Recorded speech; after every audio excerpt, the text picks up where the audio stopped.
Alberto Bayo, el famós capità Bayo, l'oficial que comandà el desembarcament republicà a les Balears durant la Guerra Civil Espanyola, és prou conegut per aquests fets a les illes i a la resta de l'Estat.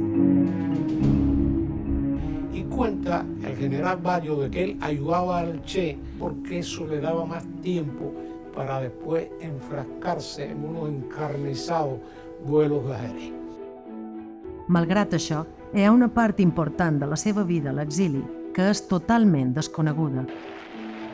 Cuando empezó la cosa del entrenamiento, y le dice a mi abuelo, suegro, ¿y qué pasó con la fábrica de muebles?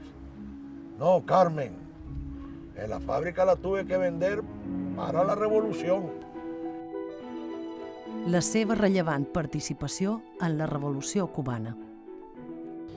Empezó Bayo a darnos clases de guerrilla, los principios elementales de la guerrilla.